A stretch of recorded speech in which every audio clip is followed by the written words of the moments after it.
y bienvenido a esta segunda parte de la clase donde vamos a ver la regla de la cadena, ¿ya? ¿De dónde viene la regla de la cadena? Nosotros todo lo que hemos trabajado es tener funciones y variables independientes, ¿ya? Tal como este caso, donde decimos que y es una función de u, ¿cierto? Y si yo quiero obtener la derivada de i con respecto a u, lo único que tengo que hacer es derivar de i a de u, ¿cierto?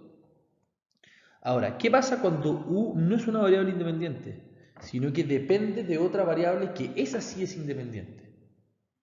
En ese caso, si yo quisiera obtener la derivada de i con respecto a esa real variable independiente que es x, porque está acá, entonces yo lo que tengo que hacer es algo que se llama la regla de la cadena. La regla de la cadena no es otra cosa que la multiplicación de la derivada de la función general con respecto a su variable independiente. Nosotros vimos acá que la variable independiente de i es u, y eso multiplicarlo por la derivada de la variable independiente por su variable independiente a la vez. ¿Ya? Entonces nos queda que de i a de x es igual a de i a de u por de u a de x. Yo voy por partes o haciendo una cadena para obtener la derivada de la función general con respecto a la real variable independiente. Yo multiplico la derivada de la función general con respecto a la que me dijeron que era su variable independiente, que no es independiente, o sea, la variable dependiente, por la derivada de esta variable dependiente con respecto a x. ¿Ya? Ahora, si yo tengo una función multivariable, ¿ya? Con n variables dependientes y una variable independiente, la forma en la que se escribe la derivada parcial o la derivada de la función con respecto a esta verdadera variable independiente es como la suma de la derivada de cada una de sus variables dependientes con respecto a la variable independiente que existe. En este caso, n es igual a 1. Entonces hay solamente una variable independiente, que es t, y n variables dependientes, de x1 a xn. En general, en la matemática no existen funciones, o son muy pocas las funciones donde hay solamente una variable realmente dependiente. Y cuando n es 2, que es generalmente como se hace en el curso, la regla de la cadena es un poquito más compleja. Y lo vamos a ver en la diapositiva siguiente. La mejor forma de entender cómo funciona la regla de la cadena cuando yo tengo varias variables dependientes y a su vez más de una variable independiente es entender este gráfico, ¿ya? En este gráfico, o este árbol más bien, yo tengo una función z que está definida por dos variables, x e y. Ahora, x e y no son variables independientes per se porque dependen, tanto x como y, de las que son las reales variables independientes, s y t. Son variables independientes de x y s y t son variables independientes de y. Entonces, si yo quiero obtener la derivada parcial de z con respecto a s, yo lo que tengo que ver es cómo afecta s y a qué variables dependientes de z afecta s. Si nos fijamos acá, s afecta a x y x afecta a z y s afecta a y a su vez afecta a z. ¿Qué significa eso?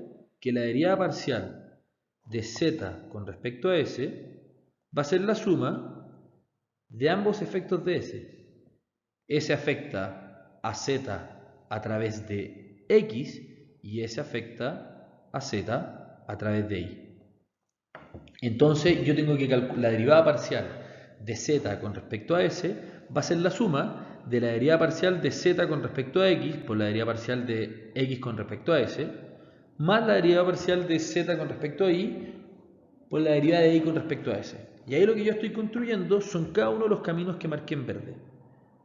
Este de acá es el camino que me lleva al número 1, que está marcado acá a la derecha, y este de acá es el camino del número 2. Entonces, es importante entender, y esto es equivalente para la segunda variable independiente, que es t, ¿cierto? Y acá está mucho, ahora se puede entender más claro. T afecta a z a través de x y t afecta a z a través de y. Y por eso yo tengo acá que la derivada parcial de z con respecto a t es la suma de ambos efectos. ¿Ya? Ahora quizás esto nos va a quedar más claro con el siguiente ejemplo que vamos a ver. Tenemos acá una función f de x, y, pero en verdad x y y no son las variables independientes, ya que ambas dependen de t.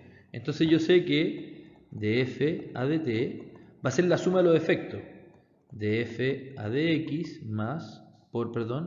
de x a de t más de f a de y por de y a de t. Entonces yo ahora lo que necesito es obtener estos cuatro elementos y después hacer la aritmética, ¿cierto? Cuando yo calculo de f de x, yo estoy omitiendo que x es una variable independiente y la estoy tratando como la variable independiente que creo que es, ¿cierto? Y esto nos va a quedar 2e elevado a 2x de t más 3i de t al cuadrado por la derivada de lo que está acá adentro con respecto a x. Y la derivada de lo que está acá adentro, acá adentro, con respecto a x, es luego es también una regla de la cadena, ¿cierto? Va a ser 2x de t más 3i de t por 2, ¿cierto? Entonces esta va a ser la derivada parcial de f con respecto a x, me va a quedar 4e elevado a 2x de t más 3i de t al cuadrado por 2x de t, 2x de t más 3i de t. Luego tenemos la derivada de x con respecto a t. Y esa es más fácil, la derivada de x con respecto a t es 4, ¿cierto? Ahora calculemos la derivada de f con respecto a y. Y la derivada de f con respecto a y es bastante parecida a la derivada de x con respecto a t, se hace de la misma manera, ¿cierto? Me va a quedar 2e elevado a 2x de t más 3i de t al cuadrado por 2x de t más 3i de t por la derivada de esto con respecto a y, ¿cierto? Y eso me va a quedar 3. Es decir, 6e 2x de t más 3i de t al cuadrado por 2x de t más 3i de t. Y, perdón acá que me quedó súper feo, pero de i a dt es igual a ¿qué? Es igual a 2t, ¿cierto? Ahora la aritmética la vamos a ver más clara en la siguiente diapositiva. Como se pueden fijar acá, de f de t es la suma de ambos efectos. La derivada de f con respecto a x la hicimos en la diapositiva anterior. La derivada de x con respecto a t la hicimos en la diapositiva anterior. La derivada de f con respecto a y también la hicimos en la diapositiva anterior. Y la derivada de y con respecto a t. Y ahora lo único que queda es tomar cada uno de estos cuatro elementos y incluirlo acá, ¿cierto? Acá yo tengo 1, 2, 3 y 4. Y obtengo la resultante. La regla de la cadena de esta función en la resolución queda como tarea para la casa para que me entreguen hoy como material extra. Ahora vamos a pasar al último tema de funciones de varias variables, que es la aproximación por incremento, ¿ya? ¿Qué es lo que es la aproximación por incremento? ¿Ya? Supongamos que tenemos una función f de x o un f de x, bueno, después vamos a ver un multivariable, pero una función cualquiera, ¿ya? Y evaluémosla en ese punto, ¿ya? En un punto x igual a, ¿ya? Entonces tenemos una función f de x cualquiera y la evaluamos en un punto x igual a. Si no conocemos la función, pero sí la derivada con respecto a este punto, lo único que podemos saber es el sentido de movimiento de la función a partir de a, ¿ya? Y usemos un ejemplo bien contingente, ¿ya? Para que se note que las clases están grabadas ahora. ¿Cuál es la función del contagio del coronavirus que nos tiene a todos metidos en las casas?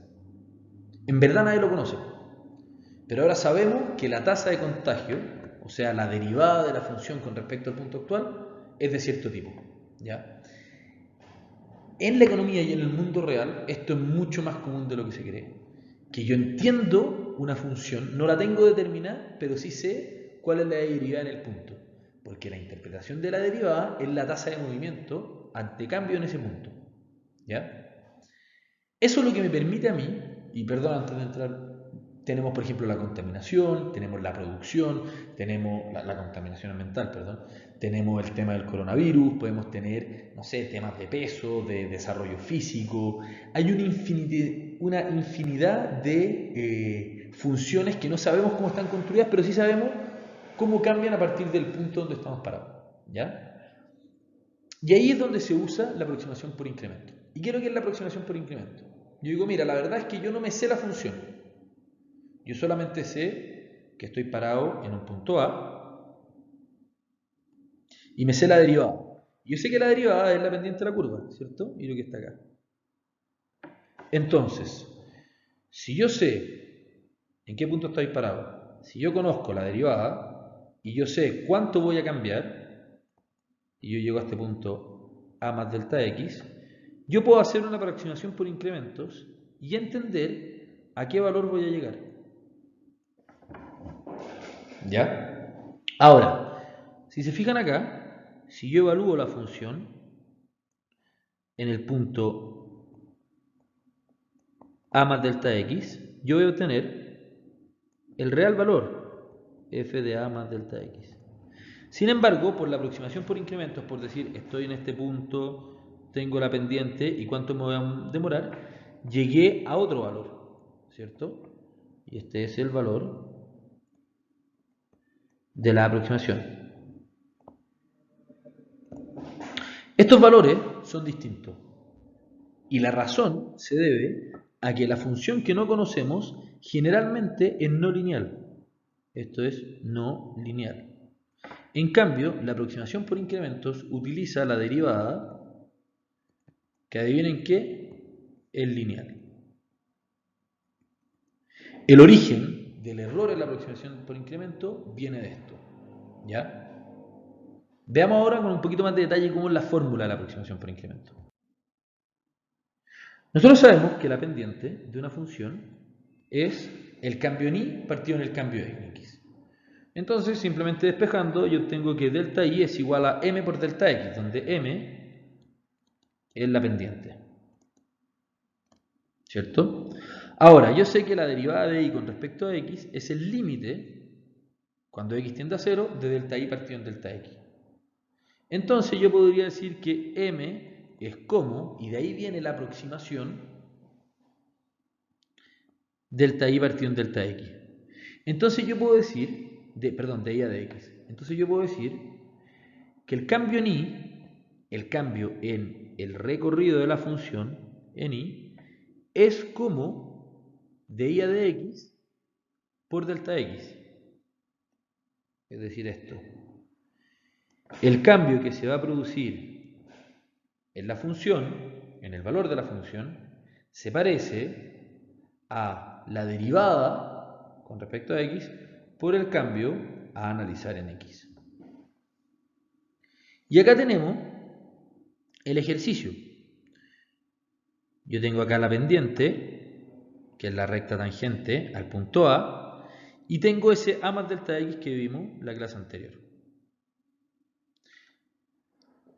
La función no es lineal y por ende se produce un error. Y este error es por la no linealidad.